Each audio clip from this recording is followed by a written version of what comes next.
All right, let's dive into what is, honestly, one of the most high-stakes case studies in crisis management you'll ever come across. I mean, we're talking about baffling data, a disaster on the horizon, and a single leader whose decision is going to make or break an entire empire. So, what if the fate of an entire empire rested on a dream? It sounds like something out of a movie, right? But for the Pharaoh of Egypt, we're talking the most powerful man on the planet at the time. This was a terrifying reality. He had a problem that none of his top people, not his magicians, not his priests, nobody could figure it out. And the future of his entire kingdom was hanging in the balance. So here's the scene. Pharaoh is, to put it mildly, freaking out. He's had these two super vivid, really disturbing dreams. He knows they're connected, he can feel it, but his advisors, they've got nothing. It's like he's drowning in raw data with absolutely no one to tell him what it means. And check out the dreams themselves. They're eerily similar. First, you've got these 7 healthy, strong-looking cows, and then 7 ugly, skinny cows come along and just eat them. Then the same thing happens with grain. 7 full, healthy ears of grain are swallowed up by 7 thin, scorched ones. This isn't just a story about good times turning bad. This is about total, complete annihilation of everything good. But here's the part that really stumped everybody, the real kicker. After those skinny cows ate the healthy ones, they were still just as skinny and ugly as before. Think about that. It means there was no benefit. This wasn't just a downturn, it was a black hole. A crisis so bad it would completely erase any memory that the good times ever even existed. Okay, so Pharaoh's team of experts is useless. He's desperate. And then he hears a whisper about some guy who's currently in prison, of all places, who might be able to help. So, in a last-ditch effort, this outsider, Joseph, is pulled out of a dungeon and brought straight into the royal court. And Pharaoh doesn't beat around the bush. He basically says, look, I've heard that all you have to do is hear a dream, and you can interpret it. Notice the wording there. He thinks this is Joseph's personal skill, his unique talent, like he's some kind of magician. But Joseph's comeback is instant, and it completely changes the game. He says, not I. God will see to Pharaoh's welfare. Bam! Just like that, he takes himself out of the spotlight. He's saying, this isn't about me. This is a message from God, and it's for your benefit. He's not the magician. He's just the messenger.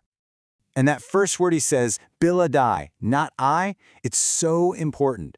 The great scholar Rashi points out this isn't Joseph just being humble. No, he's making a huge statement. He's saying this wisdom isn't mine. God is giving me the answer to help you. He's defining his role right from the start. He's a conduit. And that little detail sets the stage for everything else.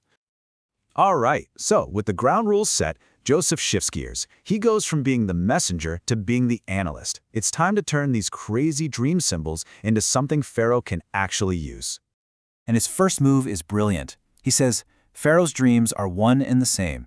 He immediately stops looking at them as 2 different puzzles. He realizes it's one message told twice. He's finding the single, clear signal in what looked like messy, repeated data. Which of course leads to the obvious question. If it's the same message, why tell it twice?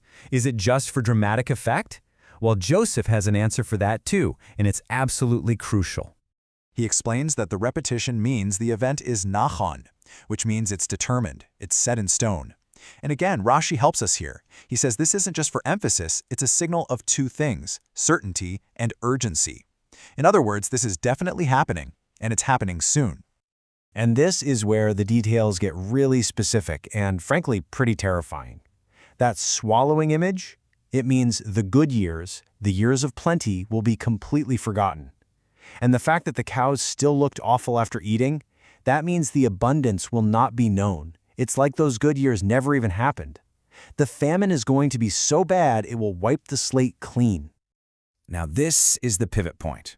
This is where Joseph goes from being just an analyst to a full-blown strategist. See, he doesn't just deliver this terrifying news and then, walk away. He actually gives Pharaoh a complete, step-by-step plan to survive it. And his plan is just a masterpiece of crisis management. Step 1, appoint a smart, wise leader to run the whole thing. Step 2, set up overseers to organize the entire country. Rashi tells us that organize here really means to prepare. Step 3, collect a portion of all the food during the 7 good years and put it under Pharaoh's control. And Step 4, store that food as a national reserve, a pikadon, so the country doesn't literally starve to death. This isn't just an idea, it's a detailed operational blueprint. So, you've got this incredible plan. But a plan is just a piece of paper without the right person to make it happen, right? This is all about what happens when the perfect plan meets the perfect leader. And the reaction from Pharaoh and his court? It's immediate. Everyone's on board. There's no arguing, no forming a committee to study it for 6 months. They just get it.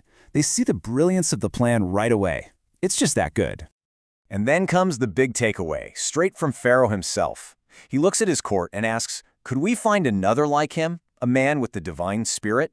He doesn't just say, wow, this guy is smart. He recognizes that what Joseph has is something more. It's not just skill, it's a divine spirit. It's true wisdom. And that's really the question that this whole story leaves us with, isn't it? When is information just data, and when does it become wisdom? Think about it. Pharaoh's experts had the data. They heard the dreams, but they couldn't see what it meant. Joseph not only saw the meaning, he turned that meaning into a plan that saved an entire nation. It really makes you wonder, in our own lives, with so much information coming at us all the time, what's the difference between just knowing things and having the wisdom to actually do the right thing with what you know?